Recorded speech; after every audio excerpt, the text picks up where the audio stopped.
Guys, welcome to Arpita Shivu Kannada blogs. ಎಲ್ಲರೂ ಹೇಗಿದ್ದೀರಾ? ಎಲ್ಲರೂ ಚೆನ್ನಾಗಿದ್ದೀರಾ ಅಂತ ಅಂದ್ಕೊಳ್ತೀನಿ. ನಾನು ಕೂಡ ಸೂಪರ್ ಆಗಿದ್ದೀನಿ. ಸೊ ತುಂಬ ದಿನ ಆದಮೇಲೆ ನನ್ನ ಬ್ಲಾಗನ್ನು ನಾನು ಸ್ಟಾರ್ಟ್ ಮಾಡ್ಕೊಂಡಿದ್ದೀನಿ. ಸೊ ಸ್ವಲ್ಪ ಕೆಲಸದ ಜೊತೆ ಸ್ಟಾರ್ಟ್ ಮಾಡ್ಕೊಂಡಿದ್ದೀನಿ ಅಂತ ಹೇಳ್ಬೋದು. ಬೆಳಗ್ಗೆನೇ ದೇವಸ್ಥಾನಕ್ಕೆ ಹೋಗಿದ್ದು ಬಂದ್ವಿ ನಾನು ಮತ್ತು ಶಿವು. ಹಾಗೆ ಹಿತಂಗೆ ಇವಾಗ ಒಂದು ವೀಕ್ ಬ್ಯಾಕ್ ಸ್ವಲ್ಪ ಜ್ವರ ಆ್ಯಂಡ್ ಲೂಸ್ ಮೋಷನ್ ಥರ ಆಗಿಬಿಟ್ಟಿತ್ತು. ಅವಾಗ ಅರ್ಕೆ ಕಟ್ಕೊಂಡಿದ್ದೆ. 9 ವಾರ ಬರ್ತೀನಿ ದೇವಸ್ಥಾನಕ್ಕೆ, ಪೂಜೆ ಮಾಡಿಸ್ತೀನಿ ಅಂತ ನಮ್ಮ ಮನೆ ದೇವರು ಭೂಮಿಶ್ರೇಶ್ವರ ದೇವಸ್ಥಾನಕ್ಕೆ ಹೋಗಾಯ್ತು.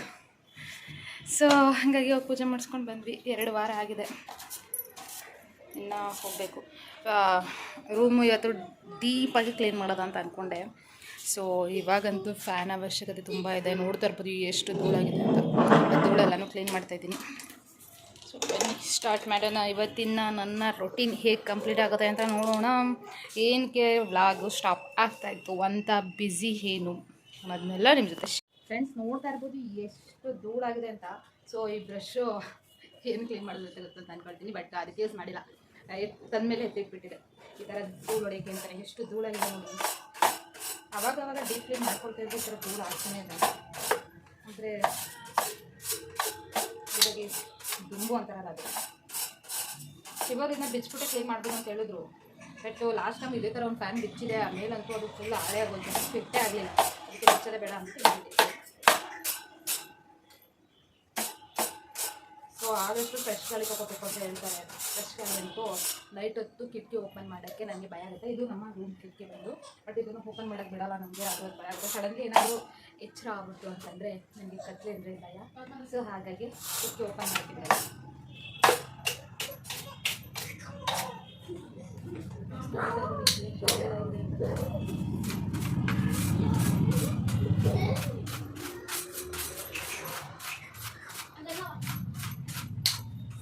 ಇದು ಬಿಚ್ಬೋದು ಅಂತಾರೆ. ಬಿಚ್ಬೋದಾ?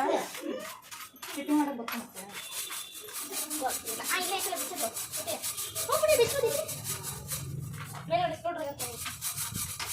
ಫೈನಲಿ ಓಪನ್ ಮಾಡಿ ಎಲ್ಲ ಕ್ಲೀನ್ ಮಾಡಿದೆ. ಫಿಟ್ಟಿಂಗ್ ಮಾಡ್ತಾಯಿದ್ದೀನಿ.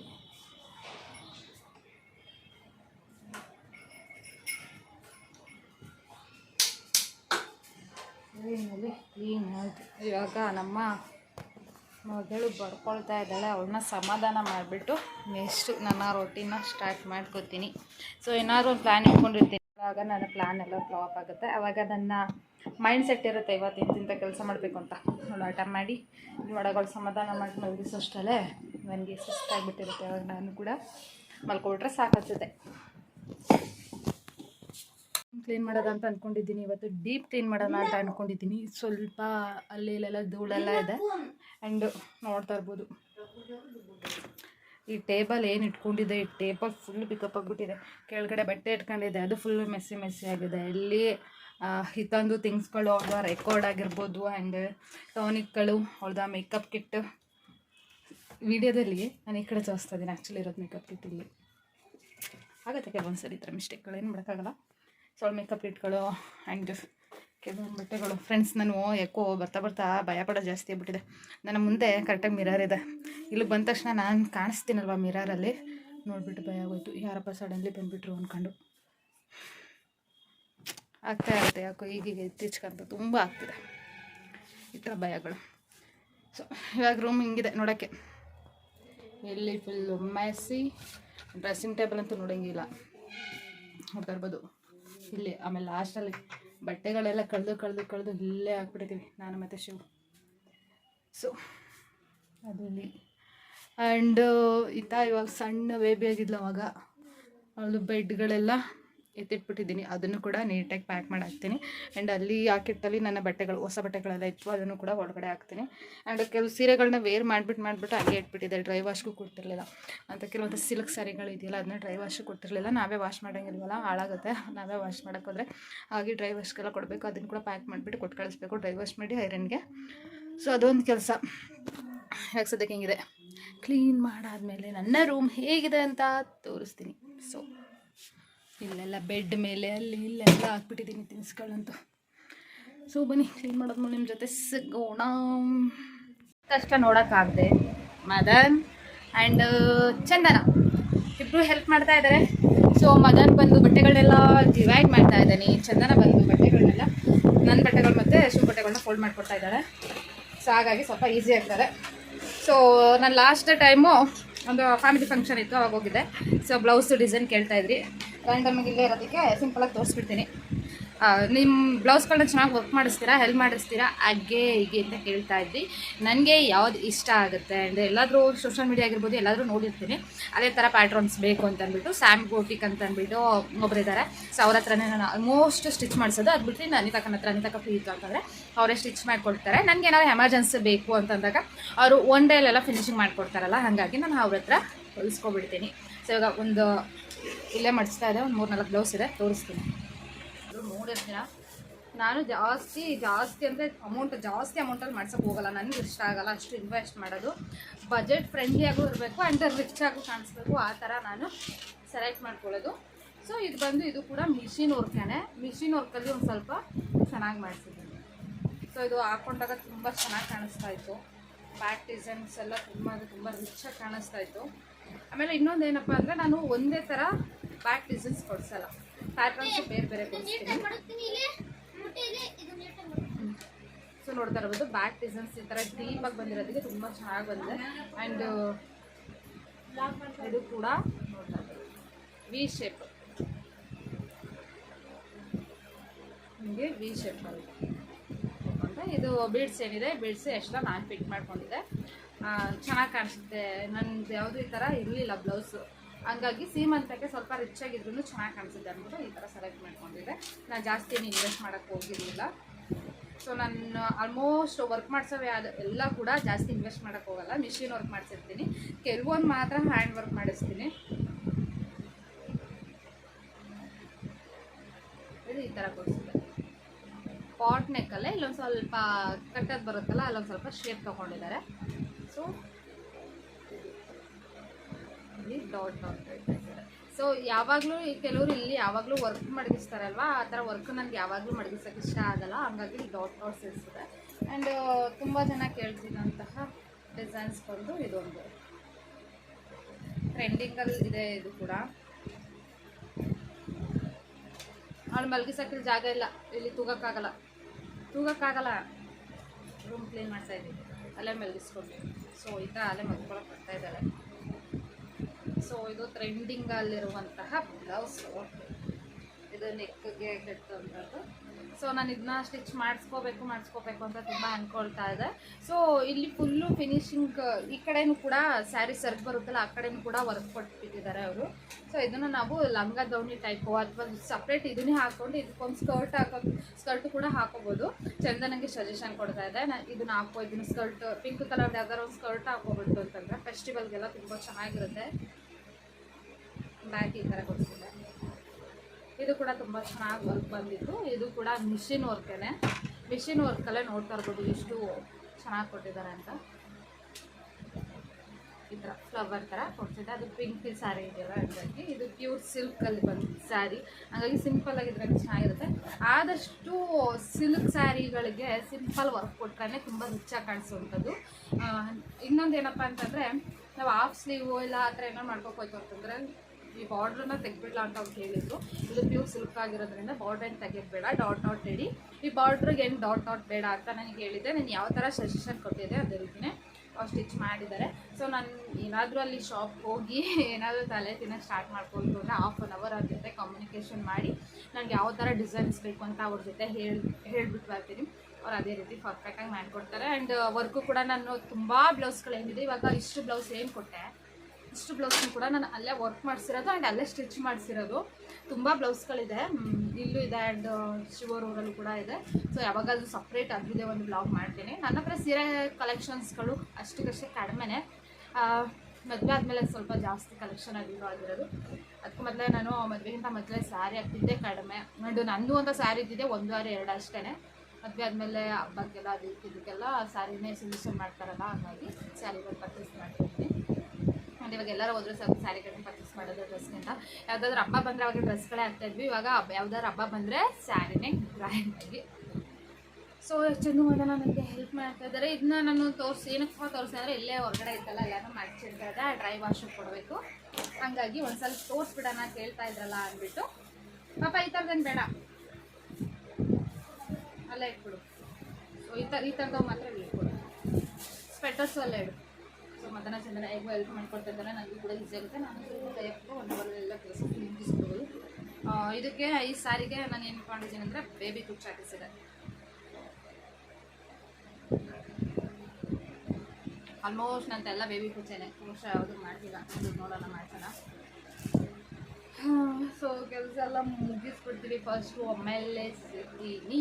ಯಾಕೆ ಏನು ಅಂತ ನಿಜವೂ ನನ್ನ ಫ್ರೆಂಡ್ಸ್ಗಳೇ ತುಂಬ ಜನ ಕೇಳಿದ್ರೆ ವ್ಲಾಗ್ನ ಏನಕ್ಕೆ ಸ್ಟಾಪ್ ಮಾಡ್ತೀಯ ಮಾಡು, ನಾನು ಕೂಡ ನೋಡೋಕ್ಕಾಗುತ್ತೆ ಹಾಗೆ ಹೀಗೆ ಅಂತೆಲ್ಲ. ನನಗೂ ತುಂಬಾ ಇಷ್ಟ ವ್ಲಾಗ್ ಮಾಡೋಕ್ಕೆ, ಬಟ್ ಕೆಲವು ಕಾರಣಾಂತರಗಳಿಂದ ನನ್ನ ವ್ಲಾಗ್ಗಳು ಅವಾಗವಾಗ ಸ್ಟಾಪ್ ಆಗ್ತಾ ಇದೆ. ಆ್ಯಂಡ್ ಎಡಿಟಿಂಗ್ ನಂದು ಮ್ಯಾಟ್ರೇ ಅಲ್ಲ, ಒಂದು 10 minutes or half an hour ಇದಕ್ಕೆ ಟೈಮ್ ಸ್ಪೆಂಡ್ ಮಾಡ್ಕೊಂಡ್ರೆ ಫಿನಿಸಿಂಗ್ ನಾನು ಅಬ್ಬಬ್ಬ ಅಂದರೆ ನಾನೊಂದು ಜಾಸ್ತಿ ಟೈಮ್ ಅಂದರೆ ಹಾಫ್ ಆನ್ ಅವರ್ ತೊಗೊಳ್ತಿರುತ್ತೆ ಎಡಿಟಿಂಗ್ಗೆ. ಕಟ್ ಮಾಡಿ ಆ್ಯಂಡ್ ತಮ್ಮನೇಲಿ ಮಾಡಿ ಎಲ್ಲದಕ್ಕೂ ಅದು ಮ್ಯಾಟ್ರ್ ಅಲ್ಲ. ಕೆಲವೊಂದು ಮನಸ್ಥಿತಿಗಳು ಆ ಕಡೆ ಈ ಕಡೆ ಆದಾಗ ಏನು ಕೊಟ್ಕೊಂಡು ಏನು ಅನ್ನೋ ಥರ ಆಗಿಬಿಡುತ್ತೆ, ಆವಾಗ ನನ್ನ ಬ್ಲಾಗ್ ಸ್ಟಾಪ್ ಆಗಿಬಿಡುತ್ತೆ. ಕೆಲವೊಂದು ಡಿಸ್ಟರ್ಬೆನ್ಸ್ ಆ್ಯಂಡ್ ಕೆಲವೊಬ್ಬರಿಂದ ಡಿಸ್ಟರ್ಬೆನ್ಸ್ ಆಗ್ತಾ ಇರುತ್ತೆ, ಆವಾಗ ಮನಸ್ಸಿಗೆ ಬೇಜಾರಾದಾಗ ಈ ಥರ ಆಗುತ್ತೆ ಅಷ್ಟೇ. ಸೊ ಬನ್ನಿ, ನಮ್ಮ ಅಣ್ಣ ಬರೋ ಅಷ್ಟರಲ್ಲಿ ಕಿತ್ತಾಕ್ಬಿಟ್ಟ ಚಿಪ್ ಕಿತ್ತಾಕ್ಬಿಟ್ಟು ಪುಟಿ ಜಿಪ್ ಕಿತ್ತಾಯ್ತು ಅಂತ ಹೇಳ್ತಾನೆ. ಸೊ ಅದನ್ನೆಲ್ಲ ಫಿನಿಶಿಂಗ್ ಮಾಡಿಬಿಟ್ಟು ನಮ್ಮ ಅಣ್ಣ ಬರೋ ಅಷ್ಟರಲ್ಲೆಲ್ಲ ಕೆಲಸ ಮುಗಿಸ್ಕೊಳ್ತೀನಿ. ನಮ್ಮ ಅಣ್ಣ ಬಂದಮೇಲೆ ಅವ್ರ ಜೊತೆ ಸ್ವಲ್ಪ ಟೈಮ್ ಸ್ಪೆಂಡ್ ಮಾಡೋಣ. ನಾನು ಬರೋದೇ ಅಪ್ರೂಪ ಆಗ್ಬಿಟ್ಟೈತೆ ಇವಾಗ. ಅವ್ನು ಬಂದಾಗ ನಾನೇ ಹೆಸರು ಇರಲ್ಲ, ಮಧ್ಯರಾತ್ರಿಯೆಲ್ಲ ಬರ್ತಾನೆ, ತರಕಾರಿ ಎಲ್ಲ ಮಾಡ್ಕೊಂಡು ಮಾರ್ಕೆಟಿಂದ ಮುಗಿಸ್ಕೊಂಡಿಲ್ಲ. ಯಾಕೆ ಸಂಡೇ ಆಗಿರೋದ್ರಿಂದ ಅವನು ಬರ್ತಾ ಇದ್ದಾನೆ. ಅಷ್ಟರಲ್ಲೆಲ್ಲ ಕೆಲಸ ಎಲ್ಲ ಮುಗಿಸ್ಬಿಟ್ಟು ಅವ್ನ ಜೊತೆ ಕೂಡ ಟೈಮ್ ಸ್ಪೆಂಡ್ ಮಾಡ್ಬೋದು ಆ್ಯಂಡ್ ಅಡುಗೆ ಕೂಡ ಮಾಡೋಕ್ಕೆ ಹೋಗ್ಬೋದು. ಫೈನಲಿ ಸ್ವಲ್ಪ ಆರ್ಗನೈಸ್ ಮಾಡಿದ್ವಿ. ಇಲ್ಲಿ ಒಂದು ಶಿವ ಆಯಿತು.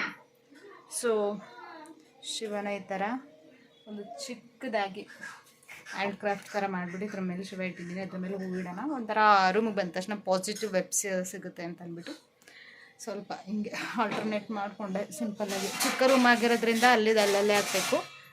ಡ್ರೆಸ್ಸಿಂಗ್ ಟೇಬಲ್ ಹತ್ರ ಸ್ವಲ್ಪ ಹಂಗಂಗೆ ಕ್ಲೀನ್ ಮಾಡಿಕೊಂಡೆ. ಟೈಮ್ ಬಂದು ಆಫ್ಟರ್ನೂನ್ 3 ಮೇಲೆ ಆಗ್ತಾಯಿದೆ. ಸೊ ಊಟ ರೆಡಿ ಆಗಿದೆ, ಊಟ ಮಾಡಿಬಿಡ್ತೀವಿ. ಸೊ ನಾನು ನಮ್ಮಮ್ಮ ಸೇರಿಕೊಂಡೆ ಅಡುಗೆ ಮಾಡಿದ್ವಿ.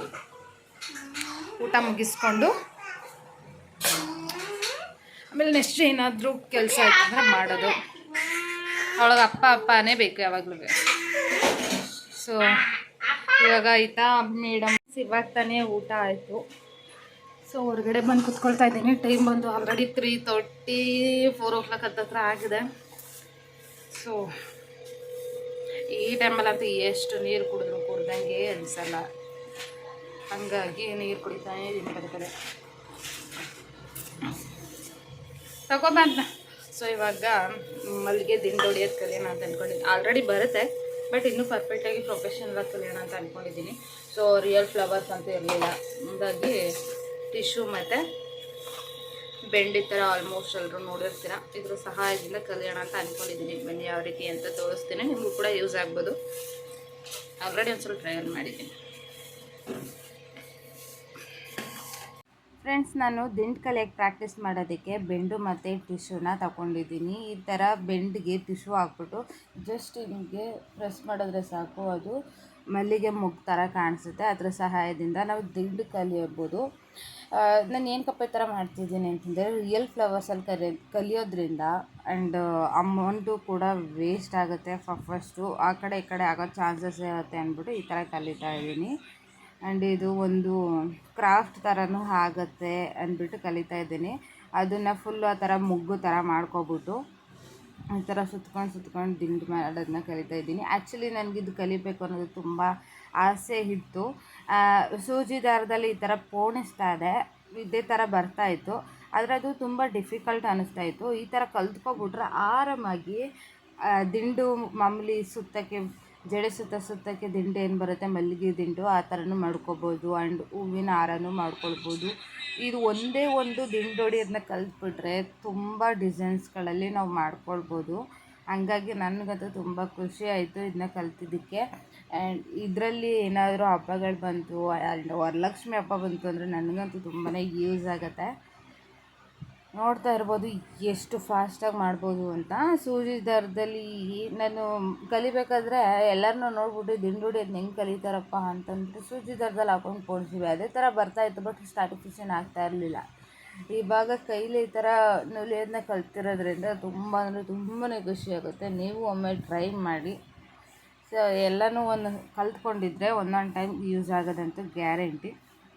ಆ್ಯಂಡ್ ಈ ಥರ ಇವಾಗ ಬೇಸಿಗೆ ರಜೆ ಆಗಿರೋದ್ರಿಂದ ಕ್ರಾಫ್ಟ್ ಕೂಡ ಮಾಡ್ಕೊಳ್ಬೋದು. ರಿಯಲ್ ಫ್ಲವರ್ ಸಿಗಲಿಲ್ಲ ಅಂದರೆ ಹಳ್ಳಿ ಕಡೆ ಆಲ್ಮೋಸ್ಟ್ ರಿಯಲ್ ಫ್ಲವರ್ಸ್ ಎಲ್ಲ ಸಿಗ್ತಾ ಇರುತ್ತೆ. ಒಮ್ಮೆ ಟ್ರೈ ಮಾಡಿ, ಅದು ತುಂಬ ಚೆನ್ನಾಗಿ ಕಾಣಿಸುತ್ತೆ. ನಾನು ಟಿಶ್ಯೂನಲ್ಲಿ ಈ ಥರ ಮಾಡ್ತಾ ಇರಬೇಕಾದ್ರೇ ತುಂಬ ಖುಷಿ ಆಗ್ತಾಯಿತ್ತು. ದೂರದಿಂದ ರಿಯಲ್ ಫ್ಲವರ್ ಅನ್ನೋಗೇನೆ ಕಾಣಿಸ್ತಾಯಿತ್ತು. ಜಸ್ಟ್ ಮೈಂಡ್ ಥಾಟ್ಸ್ ಬಂತು, ಈ ಥರ ಮಾಡಿದ್ರೆ ಹೇಗೆ ಅಂತ. ನನಗೆ ಸದ್ಯಕ್ಕೆ ಯಾವ ಹೂವು ಸಿಗಲಿಲ್ಲ. ನನಗೆ ಅವಾಗ ಕಲಿಬೇಕು ಅನ್ನೋ ಒಂದು ಏನಿರುತ್ತೆ, ಇಂಟ್ರೆಸ್ಟ್ ಬಂದಾಗ ಕಲ್ತ್ಬಿಟ್ರೆ ನಾನು ಕಲ್ತಂಗೆ. ಇಲ್ಲ ಇಂಟ್ರೆಸ್ಟ್ ಇರಲ್ಲ ಅಂತಂದರೆ ಯಾವುದೇ ಕಾರಣಕ್ಕೂ ನಾನು ಕಲಿಯಲ್ಲ. ಹಾಗಾಗಿ ಇಂಟ್ರೆಸ್ಟ್ ಇರುವಾಗಲೇ ಕಲಿಯೋಣ ಅಂತ ಅಂದ್ಬಿಟ್ಟು, ಹೂವಿಲ್ಲ ಅನ್ನೋ ರೀಸನಿಂದ ಯಾಕೆ ಸುಮ್ಮನೆ ಅದನ್ನ ಸ್ಕಿಪ್ ಮಾಡೋದು, ಈ ಥರ ಮಾಡಿದ್ರೆ ಹೇಗಿರುತ್ತೆ ಅನ್ನೋ ಒಂದೇ ಒಂದು ಇಂಟೆನ್ಷನ್ನಿಂದ ಇದನ್ನು ಸ್ಟಾರ್ಟ್ ಮಾಡಿಕೊಂಡೆ. ಫೈನಲಿ ನಾನು ಪ್ರಯತ್ನ ಮಾಡಿದ್ದಕ್ಕೆ ತಕ್ಕ ಪ್ರತಿಫಲ ಸಿಕ್ತು ಅಂತಲೇ ಹೇಳ್ಬೋದು. ಅದು ನನಗೇ ಇಷ್ಟು ಚೆನ್ನಾಗಿ ನನಗೆ ಬರುತ್ತೆ ಅಂತ ನನಗೆ ಗೊತ್ತಿರಲಿಲ್ಲ. ಒಂದೊಂದು ಸಲ ನಮಗೆ ಬರುತ್ತೆ ಅಂತಲೇ ಗೊತ್ತಾಗಲ್ಲ, ನಾವು ಕೆಲಸ ಮಾಡಿದಾಗಲೇ ಗೊತ್ತಾಗೋದು. ನೋಡ್ತಾ ಇರ್ಬೋದು ಎಷ್ಟು ಚೆಂದ ಬಂದಿದೆ ಅಂತ. ಅಷ್ಟರಲ್ಲಿ ಅಣ್ಣ ಬಂದರು. ವಿತಾ ಬೇಬಿನ ಆಟ ಆಡಿಸ್ತಾಯಿದ್ರು. ಸೊ ವಿತಾ ಇವಾಗ ಎಲ್ಲ ಜೊತೆನೂ ಚೆನ್ನಾಗಿ ಒಪ್ಕೊಂಡಿದ್ದಾಳೆ. ಫ್ರೆಂಡ್ಸ್ ಫೈನಲಿ ಕಟ್ಟಿದೆ. ನೋಡ್ತಾ ಇರ್ಬೋದು ಎಷ್ಟು ಚೆನ್ನಾಗಿ ಕಾಣಿಸ್ತಿದೆ ಅಂತ. ರಿಯಲ್ ಫ್ಲವರ್ ಥರನೇ ಕಾಣಿಸ್ತಾ ಇದೆ ಅಲ್ವಾ? ರಿಯಲ್ ಜಾಸ್ಮಿನ್ ಥರನೇ ಕಾಣಿಸ್ತಾ ಇದೆ. ಖುಷಿ ಆಯಿತು ಫ್ರೆಂಡ್ಸ್. ಒಂಥರ ದಿಂಡೊಡಿಯೋದು ಚೆನ್ನಾಗಿ ಕಲ್ತ್ಕೊಂಡೆ. ಸೊ ಅಕ್ಕ ಕ್ಲಾಸ್ ಅಟೆಂಡ್ ಮಾಡಿದ್ದು floral class, one day class. So ಅದರಲ್ಲಿ ತುಂಬ ವೆರೈಟೀಸ್ ಫ್ಲವರ್ಗಳು ಆ್ಯಂಡು ಬ್ರೈಡಲ್ಗೆ ಯಾವ ರೀತಿ ಸೆಟ್ ಮಾಡೋದ್ರ ಹತ್ರ ಎಲ್ಲ ಹೇಳ್ಕೊಟ್ಟಿದ್ರು. ಬಟ್ ಇದನ್ನು ಕೂಡ ಹೇಳ್ಕೊಟ್ಟಿದ್ರು, ಅಕ್ಕ ನನಗೆ ಹೇಳ್ಕೊಡ್ತು. ಸೊ ತುಂಬ ಚೆನ್ನಾಗಿ ಕಲ್ತ್ಕೊಂಡೆ. ಮೊಬೈಲ್ಗಾಗಿ ಕಿತ್ತಾಡ್ತಾ ಇದ್ದಾರೆ ಇಬ್ರು. ಬೇಸಿಗೆ ರಜದಲ್ಲಿ ಅದೇ ಕತೆ. ಸೊ ಫೈನಲಿ ತುಂಬ ಖುಷಿ ಆಯಿತು. ಇನ್ನೊಂದು 2 ಥರ ಹೂವನ್ನ ಕಟ್ಟೋದು. ಸೊ ಕಲ್ತಾದ್ಮೇಲೆ ತೋರಿಸ್ತೀನಿ ಯಾವ ರೀತಿ ಏನು ಅಂತ. ಬಟ್ಟು ಟೈಮ್ ವೇಸ್ಟ್ ಆಗಲಿಲ್ಲ. ರಿಯಲ್ ಫ್ಲವರ್ಸ್ಗಳು ಇರಲಿಲ್ಲ, ಹಂಗಾಗಿ ನನಗೆ ಸುಮ್ಮನೆ ಕೂತಿದ್ದಾಗ ತಲೆಗೆ ಹೊಡೆದಿದ್ದಂತ ಇದ್ದೆ. ಟಿಶ್ಯೂ ತೊಗೊಂಡು ಆಮೇಲೆ ಬೆಂಡ್ ಬರುತ್ತಲ್ಲ ಅದನ್ನು ತೊಗೊಂಡು ಕಲಿಯೋಣ ಅಂದ್ಬಿಟ್ಟು ಫೈನಲಿ ನನ್ನ ಪ್ಲ್ಯಾನ್ ಸಕ್ಸಸ್ ಆಯಿತು. ಆ್ಯಂಡ್ 1 ಸೆಕೆಂಡ್ ಖುಷಿನೂ ಕೂಡ ಆಯಿತು. ಪ್ರಯತ್ನ ಪಟ್ಟರೆ ಯಾವುದು ಕೂಡ ವೇಸ್ಟ್ ಅಂತೂ ಆಗಲ್ಲ. ಸೊ ಬನ್ನಿ ಇನ್ನೊಂದು 2 ಥರ ಹೂಗಳನ್ನ ಕಟ್ಟೋದನ್ನ ಕಲಿಯೋಣ. ನೋಡ್ತಾ ಇರ್ಬೋದು ರಿಯಲ್ ಫ್ಲವರ್ ಥರನೇ ಕಾಣಿಸ್ತಾ ಇದೆ ದೂರಕ್ಕೆ. ಬಟ್ ವೇರ್ ಮಾಡೋಕ್ಕಾಗುತ್ತಲ್ವ ಗೊತ್ತಿಲ್ಲ, ಬಟ್ ಚೆನ್ನಾಗಂತೂ ಬಂತು. ಫ್ರೆಂಡ್ಸ್ ಕಲಿತಾ ಹೋದರೆ ಯಾವುದು ಕಷ್ಟ ಅಂತೂ ಅಲ್ಲ. ನನ್ನ ಕೈಲಿ ಎಷ್ಟು ಸಾಧ್ಯ ಆಗುತ್ತೋ ಅಷ್ಟು ಏನೇನಾದರೂ ಕಲಿಬೇಕು ಅಂತ ಕಲಿತಾ ಇರ್ತೀನಿ. ಬಟ್ ಯಾವ್ದು ಕೈ ಅಂತ ಗೊತ್ತಿಲ್ಲ.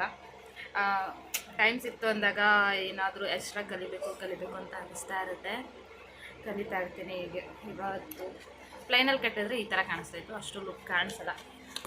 ಬಟ್ ಕಲ್ಲರ್ ಹಚ್ಬಿಟ್ಟು ಕಟ್ಟಿರೋದಕ್ಕೆ ನನಗೆ ಒಂಥರ, ನಾನು ಕಟ್ಟಿರೋ ಈ ದಿಂಡ ಮೇಲೆ ನನಗೆ ಒಂಥರ ಲವ್ ಆಗೋದು. ಅಷ್ಟು ಚೆಂದ ಕಾಣಿಸ್ತಾಯಿತ್ತು. ಸೊ ತುಂಬ ಜನ ಕೇಳ್ತಾ ಇರ್ತೀರಾ ಏನಕ್ಕೆ ಬ್ಲಾಗು ಸ್ಟಾಪ್ ಆಗ್ತಾನೆ ಇದೆ ಅಂತ. ಕೆಲವು ರೀಸನ್ಸಿಂದ ಸ್ಟಾಪ್ ಆಗ್ತಾನೆ ಇತ್ತು. ನಾನು ಇದೇ ಬ್ಲಾಗಲ್ಲಿ ತಿಳಿಸ್ತೀನಿ ಅಂತಲೇ ಹೇಳಿದೆ. ರೀಸನ್ಸ್ ಅಂತ ಬಂತಂದರೆ ಏನಿಲ್ಲ, ನನ್ನ ಸ್ವಲ್ಪ ಬ್ಯುಸಿ ರೊಟೀನಲ್ಲಿ ನನ್ನ ಬ್ಲಾಗ್ಗಳು ಸ್ಟಾಪ್ ಆಗ್ತಾಯಿತ್ತು ಅಷ್ಟೇ. ಅದು ಬಿಟ್ಟರೆ ಬೇರೆ ರೀಸನ್ ಏನೂ ಇಲ್ಲ. ಇನ್ನೊಂದು, ನಾನು ಮದುವೆ ಮುಂಚೆ ಅಂದ್ಕೊಳ್ತಾ ಇದ್ದೆ ಮನೆ ಮೇಂಟೆನೆನ್ಸ್ ಮಾಡೋದು, ಪಾಪ ನೋಡ್ಕೊಳ್ಳೋದು ಅಷ್ಟೇ ಒಂದು ಏನು ಕಷ್ಟನಾ ಅಂತ. ನಿಜವೂ ಹೊರಗಡೆ ಹೋಗಿ ದುಡ್ಕೊಂಡು ಬಂದುಬಿಡೋದು, ಹೊರಗಡೆ ಹೋಗಿ ಬ್ಯುಸಿ ಶೆಡ್ಯೂಲ್ ಏನಿರುತ್ತೆ ವರ್ಕ್ ಅದನ್ನೆಲ್ಲ ಮುಗಿಸ್ಕೊಂಡು ಬಂದುಬಿಡೋದು ಈಸಿ. ಮನೆ ಮೇಂಟೆನೆನ್ಸ್ ಆ್ಯಂಡ್ ಪಾಪು ಮೇಂಟೆನೆನ್ಸ್ ಮಾಡೋದು ಹೆವಿ ರಿಸ್ಕ್ ಇರುತ್ತೆ. ನಾವು ಅಂದ್ಕೊಂಡಂಗೆ ಕಂಪ್ಲೀಟ್ ಆಗಲ್ಲ. ಅಂದರೆ ಇವಾಗ ಒಂದು ಅಂದ್ಕೊಂಡಿರ್ತೀವಿ, ಪಾಪು ಇರೋ ಮನೆಗಳೆಲ್ಲ ಅಟ್ಲೀಸ್ಟ್ ಗೊತ್ತಿರುತ್ತೆ ಅಂತ ಅಂದ್ಕೊಳ್ತೀನಿ.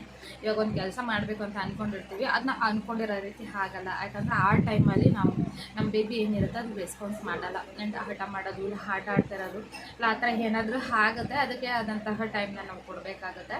ಸೊ ಅಷ್ಟೇ. ಅದು ಬಿಟ್ಟರೆ ನಿಮ್ಗೆ ಬೇರೆ ರೀಸನ್ ಏನಿಲ್ಲ. ಇವಾಗ ಇಂಥ ಬೇಬಿ ನನ್ನ ವಾಯ್ಸ್ ಆಗಿರ್ಬೋದು, ನನ್ನ ಆಗಿರ್ಬೋದು ಐಡೆಂಟಿಫೈ ಮಾಡ್ತಾಳೆ. ಯಾವಾಗಲೂ ನನ್ನ ಜೊತೆನೇ ಇರಬೇಕು ಅಂತ ಹೇಳ್ತಾಳೆ. ಆ್ಯಂಡ್ ಅಮ್ಮ ಆಯಿತು ಅಂದರೆ ಅಮ್ಮನ ಜೊತೆ ಇರ್ತಾಳೆ. ಆ್ಯಂಡ್ ಅಕ್ಕ ಇವಾಗ ಕ್ಲಾಸಿಗೆ ಜಾಯ್ನ್ ಆಗಿರೋದ್ರಿಂದ ಕ್ಲಾಸ್ ಕೊಟ್ಕೊಂಡ್ಬಿಡ್ತಾರೆ. ಆ್ಯಂಡ್ ಮಕ್ಕಳುಗಳು ಕೂಡ ಅವ್ರದ್ದೇ ಆದ ಬ್ಯುಸಿ ಶೆಡ್ಯೂಲ್ ಅಂತಂದರೆ ಭರತನಾಟ್ಯಂ, ಕರಾಟೆ ಹಾಗೆ ಹೀಗೆ ಅಂತ ಅವ್ರು ಕೂಡ ಹೋಗ್ಕೊಂಡ್ಬಿಡ್ತಾರೆ. ಬೇಸಿಗೆ ರಜೆ ಅಂತ ಅಂದ್ಬಿಟ್ಟು ಅವ್ರೇನು ಮನೇಲಿ ಜಾಸ್ತಿ ತಂದಿರಲ್ಲ. ಅವ್ರದ್ದೇ ಆದ ಕ್ಲಾಸಸ್ಗಳು, ಇವಾಗ ಎಕ್ಸ್ಟ್ರಾ ಕ್ಲಾಸ್ಗಳು ನಡೀತಾ ಇದೆ. ಆ್ಯಂಡ್ ಚಂದನಿಗೂ ಕೂಡ ಎಕ್ಸಾಮ್ ನಡೀತಾ ಇದೆ. ಎಕ್ಸಾಮ್ ಅಂತಂದರೆ ಭರತನಾಟ್ಯಮ್ಗೆ ಜೂನಿಯರ್ ಎಕ್ಸಾಮು, ನೆಕ್ಸ್ಟ್ ಅವಳು ಸೀನಿಯರು. ಇದೆಲ್ಲ ಅವ್ರದ್ದೇ ಆದ ಇದರಲ್ಲಿ ಬ್ಯುಸಿಯಾಗಿದ್ದಾರೆ. ಅಮ್ಮನೂ ಕೂಡ ಇವಾಗ ಮನೆಯಲ್ಲಿ ಇದ್ದಾಗ ನೋಡ್ಕೊಳ್ತಾರೆ, ಅವರು ಕೂಡ ವ್ಯಾಪಾರಕ್ಕೆ ಹೋಗ್ತಾರೆ. ಹಂಗಾಗಿರೋದ್ರಿಂದ ಈತ ಬೇಬಿನ ನಾನು ನೋಡ್ಕೋಬೇಕಾಗುತ್ತೆ. ಹಂಗಾಗಿ ಸ್ಟಾಪ್ ಆಗ್ತಾ ಇದೆ ಅಷ್ಟೇ. ನಾನು ಕಂಪ್ಲೀಟ್ ಸ್ಟಾಪ್ ಮಾಡಿದ್ದೆ ಏನಪ್ಪ ಅಂತಂದರೆ ರೀಸನ್ ಹೇಳ್ಬಿಡ್ತೀನಿ. ಒಂದ್ಸಲಿ ಮಂಚದ ಮೇಲೆ ಮಲಗಿಸ್ಬಿಟ್ಟು ಹೋಗಿದ್ದೆ. ಅವಳು ಇನ್ನೂ ರೋಲ್ ಆಗ್ತಾ ಇರಲಿಲ್ಲ ಅಷ್ಟಾಗಿ, ಒಂದು ರೋಲ್ ಏನೋ ಆಗೋಳು ಅಷ್ಟೇ, ಒಂದು ಉಲ್ಟಾ ದಬ್ಬಾಕೊಳ್ಳೋಳು. ಆಮೇಲೆ ನಾನು ಅವತ್ತು ಹಾಲ್ಗೆನೋ ಹೋಗಿದ್ದು ಬರೋಷ್ಟರಲ್ಲಿ ವ್ಲಾಗ್ ಮಾಡ್ತಾಯಿದ್ದೆ. ಅವತ್ತು ಅದೇ ಲಾಸ್ಟ್ ವ್ಲಾಗ್ ಮಾಡಿದ್ದು. ಹಾಲ್ಗೆ ಹೋಗಿದ್ದು ಬರೋಷ್ಟರಲ್ಲಿ 3 ಉಲ್ಟಾ ಹೊಡೆದಿದ್ದು. ಜಸ್ಟ್ ಮಿಸ್ ಮಂಚದಿಂದ ಕೆಳಗಡೆ ಬಿದ್ದೋಗ್ಬಿಡ್ತಾಯಿದ್ರು. ಜಸ್ಟ್ ಮಿಸ್ಸಲ್ಲಿ ನಾನು ಬಂದಿಲ್ಲ ಅಂತಂದಿದ್ರೆ. ಸೊ ಈ ಥರ ಎಲ್ಲ ಆಗೋ ಚಾನ್ಸಸ್ ಇರುತ್ತೆ. ಫುಲ್ಲು ಗಮನ ಅವ್ಳಿಗೆ ಕೊಡೋಣ. ಒಂದು ಸ್ವಲ್ಪ ಪುಟ್ಟದಿದ್ದಾಳೆ ಅಲ್ವಾ, ಸ್ವಲ್ಪ ದೊಡ್ಡವಳಾಗಲಿ ಆ್ಯಂಡ್ ಉಳ್ಕೊಂಡು ತೆಳ್ಕೊಂಡು ಹೋಗ್ತಾರಲ್ಲ ಅಷ್ಟಾದ್ರು ಆಗಲಿ ಅನ್ನೋ ಇದಕ್ಕೋಸ್ಕರ ನಾನು 1-2 ಮಂತ್ಸ್ ಬಿಡೋಣ ಅಂದ್ಬಿಟ್ಟು ಬಿಟ್ಟಿದ್ದೆ ನಾನೇ. ಇವಾಗ ಈತ ಬೇಬಿಗೆ ನಾನು ಅವರಪ್ಪನ ಐಡೆಂಟಿಫೈ ಮಾಡ್ತಾಳೆ, ನನ್ನ ಐಡೆಂಟಿಫೈ ಮಾಡ್ತಾಳೆ, ನಮ್ಮ ಮನೆಯವ್ರನ್ನೆಲ್ಲ ಐಡೆಂಟಿಫೈ ಮಾಡ್ತಾಳೆ. ಆ್ಯಂಡ್ ಇವಾಗ ಗೊತ್ತಾಗ್ತಾ ಇದೆ ಎಲ್ಲ. ಹಂಗಾಗಿ ಆದಷ್ಟು ಹೋಗಿನೇ ಟೈಮ್ ಸ್ಪೆಂಡ್ ಮಾಡ್ತಾಯಿದ್ದೆ. ಅವಳಿಗೆ ಸ್ವಲ್ಪ ಅದು ಹೇಳ್ಕೊಡೋದಾಗಿರ್ಬೋದು ಅದನ್ನೆಲ್ಲ ಮಾಡ್ತಾ ಇರ್ತಿದ್ದೆ. ಹಂಗಾಗಿ ನನ್ನ ಬ್ಲಾಗ್ಗಳು ಸ್ಟಾಪ್ ಆಗ್ತಾಯಿತ್ತು ಅಷ್ಟೇ. ಆಗ್ಬಿಟ್ರೆ ಬೇರೆ ರೀಸನ್ಸ್ ಏನೂ ಇಲ್ಲ.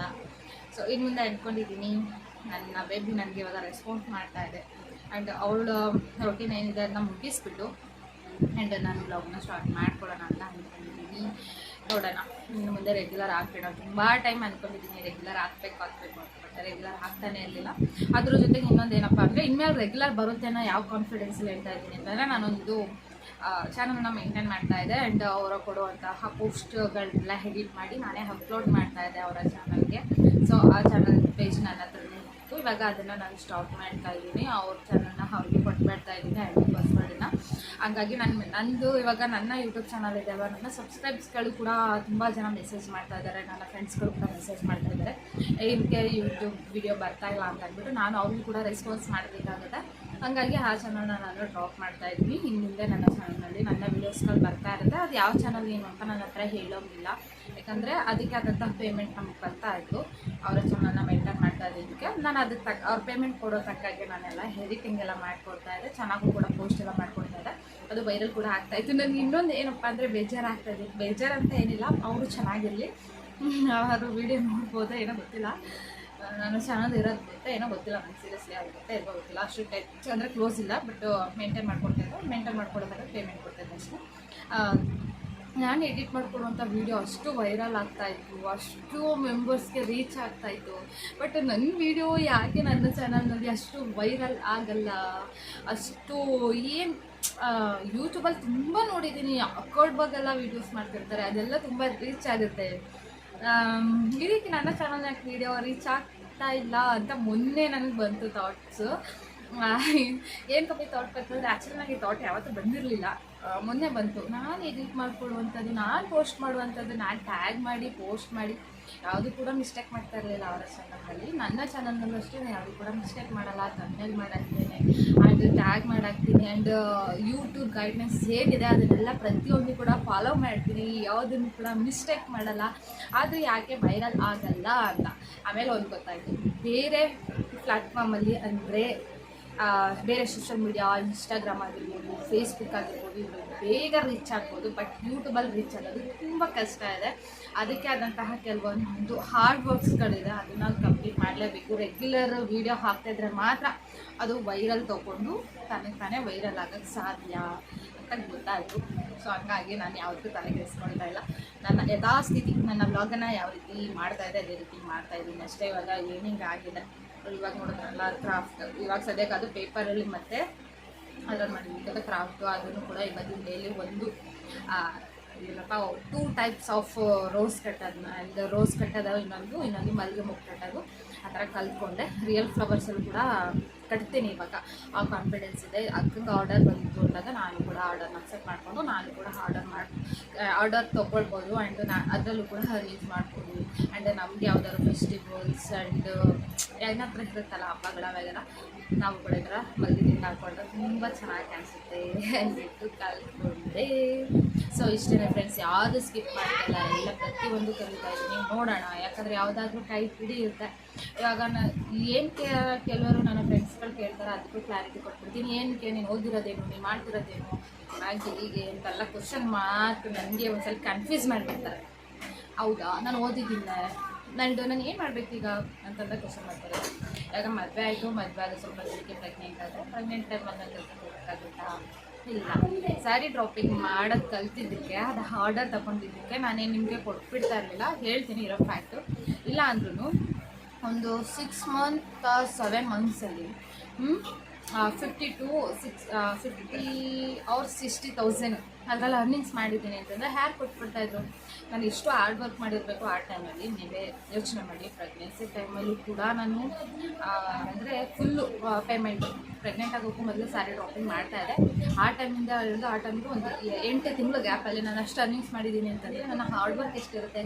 ನಾನು ಏನಾದರೂ ಅದನ್ನ ಕಲ್ತಿಲ್ಲ ಅಂತಂದಿರ್ತಿದ್ದೆ, ಅದನ್ನ ನಾನು ಮಾಡೋಕ್ಕಾಗ್ತಿದ್ದ, ಅದೆಲ್ಲ ಅರ್ನಿಂಗ್ಸ್ ಮಾಡೋಕ್ಕಾಗ್ತಿದ್ದ. ಹಾಗಾಗಿ ಯಾವುದೂ ಅಷ್ಟು ಅಸಡ್ಯಾಗಿ ನೋಡಬಾರ್ದು. ನಮ್ಮ ಏನಾದರೂ ಕಲ್ತಿದ್ದೀವಿ ಅಂತಂದರೆ ಒಂದಲ್ಲ ಒಂದು ಕೈ ಹಿಡ್ದೇ ಹಿಡಿಯುತ್ತೆ. ಮನೇಲೇ ಕೂತ್ಕೊಂಡು ಅಷ್ಟು ಅರ್ನಿಂಗ್ ಮಾಡಿದ್ದೀನಿ ಅಂತಂದರೆ ಏನಿರಲಿ ನಾನು ಅದನ್ನ ಕಲ್ತಿದ್ದೀನಿ ಅನ್ನೋ ಇದು. ಸೊ ಯಾವುದನ್ನು ಕೂಡ ಅಸಡ್ಯಾಗಿ ಕಾಣಬೇಡಿ. ನಿಮಗೆ ಟೈಮ್ ಸಿಕ್ಕಿದಾಗ ಎಲ್ಲಾನು ಕಲೀರಿ. ಆ್ಯಂಡ್ ಈ ಜನ್ರೇಷನಲ್ಲಿ ಒಂದನ್ನೇ ನಂಬ್ಕೊಂಡು ಇರೋಕ್ಕಾಗಲ್ಲ. ಸೊ ಪಾರ್ಟ್ ಟೈಮ್ ಆಗಿ ಇನ್ನೊಂದು ಏನಾದರೂ ಇರಲೇಬೇಕು. ನಾನು ಮುಂದೆ ನಾನು ಏನಕ್ಕಾದರೂ ಜಾಬ್ ಹೋಗ್ತೀನಿ, ಆ ಕಾನ್ಫಿಡೆನ್ಸ್ ಇದೆ, ನಾನೊಂದು ಜಾಬ್ ತೊಗೊಳ್ತೀನಿ ಅನ್ನೋ ಕಾನ್ಫಿಡೆನ್ಸ್ ಇದೆ. ಬಟ್ ಜಾಬ್ ತೊಗೊಂಡ್ರೂ ಕೂಡ ಪಾರ್ಟ್ ಟೈಮಾಗಿ ಏನಾದರೂ ಒಂದು ಕಲ್ತಿದ್ರೆ ಅದು ಎಕ್ಸ್ಟ್ರಾ ಖರ್ಚಿಗೆ ಮೇಂಟೆನೆನ್ಸ್ಗಾಗುತ್ತೆ. ಇವಾಗ ಬರೋ ಸ್ಯಾಲ್ರಿಲೇ ಎಲ್ಲನೂ ಮೇಂಟೆನೆನ್ಸ್ ಮಾಡ್ತೀನಿ ಅನ್ನೋಕ್ಕಾಗಲ್ಲ. ಯಾಕಂತಂದರೆ ಇವಾಗಿನ ಜನ್ರೇಷನ್ಗೆ ಎಲ್ಲ ಹೆವಿ ಕಾಸ್ಟ್ಲಿ ಇದೆ. ಸೊ ಅದನ್ನೆಲ್ಲ ಮೇಂಟೈನ್ ಮಾಡೋಕ್ಕಾಗಲ್ಲ ಅಂದ್ಬಿಟ್ಟು ಒಂದು ಪಾರ್ಟ್ ಟೈಮಾಗಿ ಒಂದಲ್ಲ ಒಂದು ಈ ಥರ ಕಲಿತಾ ಇದ್ದೀನಿ. ನಾನು ಕಲ್ತಿರೋ ತಕ್ಕಂಗೆ ನನಗೆ ಏನು ಮೋಸ ಆಗಿಲ್ಲ, ಹಾಡ್ಕೊಳ್ಳೋರಲ್ಲ ಕೊಡೋಲ್ಲ.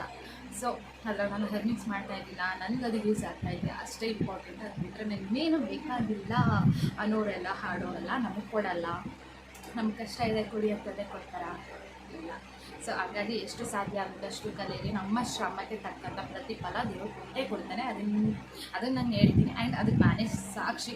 ನಾನು ಏನೇನು ಅದರಲ್ಲಿ ನನ್ನ ಹಾರ್ಡ್ ವರ್ಕಲ್ಲಿ ಏನೇನು ತೊಗೊಂಡಿದ್ದೀನಿ ಅದರಲ್ಲಿ ನನ್ನ ಇಷ್ಟಗಳನ್ನೆಲ್ಲ ನಾನು ತಿಳಿಸ್ಕೊಂಡಿದ್ದೀನಿ. ನನಗೆ ಏನೇನು ಬೇಕು ಅದನ್ನು ತೊಗೊಂಡಿದ್ದೀನಿ, ನನ್ನ ಬೇಬಿಗೆ ಏನು ಬೇಕು ಅದನ್ನು ತೊಗೊಂಡಿದ್ದೀನಿ. ಆ್ಯಂಡ್ ನನ್ನ ಸಂಸಾರಕ್ಕೆ ಏನು ಮೇಂಟೆನೆನ್ಸ್ ಮಾಡಬೇಕು ಅದನ್ನು ಮಾಡ್ಕೊಂಡಿದ್ದೀನಿ. ಅದ್ರಲ್ಲಿ ನನಗೆ ಪ್ರೌಡ್ ಫೀಲ್ ಇದೆ ಆ್ಯಕ್ಚುಲಿ. ಶಿವಗೆ ನನಗೆ ಗೊತ್ತು ನಾನು ಮಾಡಿರೋ ಅರ್ನಿಂಗ್ಸಲ್ಲಿ ನಾನು ಏನೇನು ಮಾಡ್ಕೊಂಡಿರ್ತೀನಿ ಆ್ಯಂಡ್ ಯಾವ್ಯಾವ ರೀತಿ ಮೇಂಟೈನ್ ಮಾಡ್ಕೊಂಡಿರ್ತೀನಿ ನನ್ನ ಟೈಮಲ್ಲಿ. ಅವ್ರ ಮೇಲೆ ಡಿಪೆಂಡ್ ಆಗದೆ ಅಂತ ಅವ್ರಿಗೆ ಗೊತ್ತಿದ್ರೆ ಸಾಕಲ್ವ ಇನ್ನೇನು ಬೇಕು ಅನ್ನೋಕ್ಕಷ್ಟೇ. ಎಲ್ಲರಿಗೂ ಕ್ಲಾರಿಟಿ ಕೊಡೋಕ್ಕಾಗಲ್ಲ. ಸೊ ನಾವು ಅದ್ರಲ್ಲಿ ನಿಭಾಯಿಸ್ತಾ ಇದ್ದೀವಿ, ಅದರಲ್ಲಿ ಅರ್ನಿಂಗ್ಸ್ ಮಾಡ್ತಾಯಿದ್ದೀವಿ, ಅಷ್ಟೇ ಇಂಪಾರ್ಟೆಂಟ್. ಇದು ಯಾಕಪ್ಪ ಹೇಳಿದೆ ಅಂತಂದರೆ ಅರ್ಥ ಆಗೋದಾಗಿರುತ್ತೆ. ಇದೇನು ಎಲ್ಲನೂ ಟ್ರೈ ಮಾಡ್ತಾರೆ, ಎಲ್ಲನೂ ಮಾಡ್ತಾರೆ ಅನ್ನೋದು, ಎಲ್ಲನೂ ಕಲ್ತಿರಲೇಬೇಕು. ಸೊ ಅಷ್ಟೇ.